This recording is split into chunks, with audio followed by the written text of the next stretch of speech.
Actualment, Cuba està patint una greu crisi econòmica que afecta directament la vida quotidiana dels seus habitants.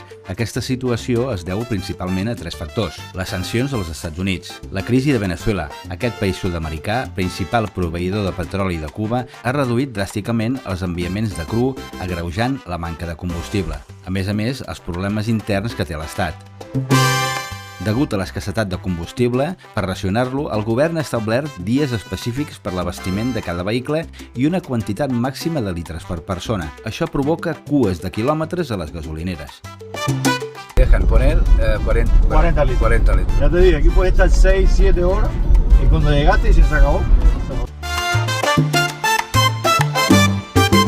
Al no haver-hi prou combustible, els camions de la brossa no poden operar amb normalitat, fent que els contenidors desbordin i els carrers s'omplin de deixalles. A més, a les botigues estatals, els productes de primera necessitat es distribueixen mitjançant una cartella de racionament, però com que l'oferta és insuficient, es formen grans cues i molts aliments desapareixen ràpidament.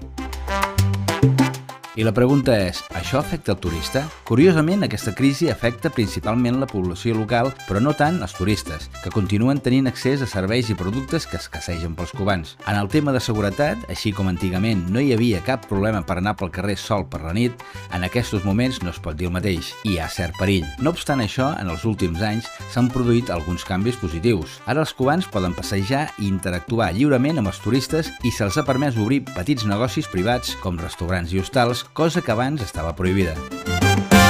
Tot i aquests avenços, la situació econòmica i social continua sent molt complicada per la majoria de la població cubana. Aquí us deixo unes imatges dels 3 darrers dies de viatge que gràcies a un senyor cubà que em va fer de guia van ser esplèndids.